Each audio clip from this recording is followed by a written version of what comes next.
নমস্কার দর্শক, আজকের আমার 30 দিন চ্যালেঞ্জের 24তম দিন। এই 24তম দিনে আমি যে প্রতিদিন ব্যায়ামগুলো পারফরমেন্স করি তা আপনার সামনে তুলে ধরছি। তার আগে আমি একটু ওয়ার্ম আপ করে নিচ্ছি।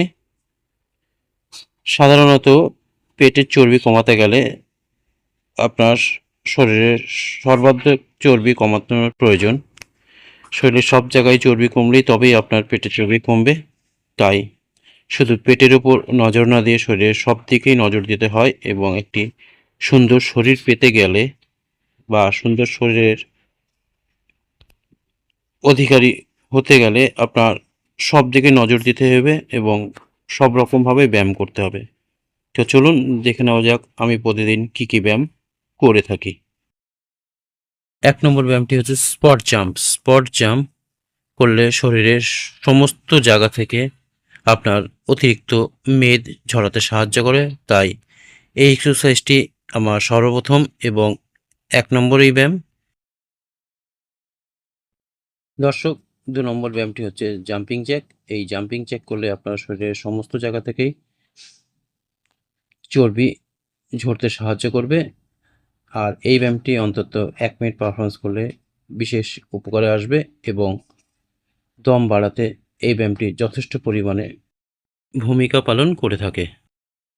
দর্শক, 3 নম্বর এক্সারসাইজটি হলো পেছনে হাত রেখে এভাবে পা দুটো সামনে ছুড়বেন। তাতে আপনার পেটের কোর মাসলটা অনেকটাই শক্তিশালী হবে, এবং আমার পেটের নিচের অংশে যে মেদ জমে থাকে সেই মেদগুলি আপনার খুব সুন্দর বার্ন হবে, এবং আপনার চর্বি কমাতে যথেষ্ট পরিমাণে ভূমিকা পালন করে এই ব্যায়ামটি। দর্শক, 4 নম্বর এক্সারসাইজটা আপনাদের যথেষ্ট পরিচিত, হাইনি। এই হাইনিটি অন্তত 1 মিনিট পারফরমেন্স করবেন। 1 মিনিট পারফরমেন্স করলে আপনার থাই এবং আপার পেটের অংশে যথেষ্ট পরিমাণে সুন্দর গঠন আসবে। 5 নম্বর এক্সারসাইজটি হচ্ছে ওঠবস। এই ওঠবস পারফরমেন্স করলে আপনার কোমর, থাই এবং ব্যাক পোর্শন যথেষ্ট পরিমাণ ডেভেলপমেন্ট হয়, এবং আপনাকে অনেকটাই শক্তিশালী হতে সাহায্য করে। দর্শক, এই ব্যায়ামটি পারফরমেন্স করলে আপনার শরীরে নমনীয়তা বজায় থাকবে, এবং আপনার একটি সুন্দর শরীর পেতে এই ব্যায়ামটি যথেষ্ট পরিমাণে গুরুত্বপূর্ণ ভূমিকা পালন করে, এবং এই ব্যায়ামটির মাধ্যমে আপনার পেটের, পিঠের এবং হাতের সমস্ত জায়গায় একটি সুন্দর নমনীয়তা বজায় রাখতে সাহায্য করবে।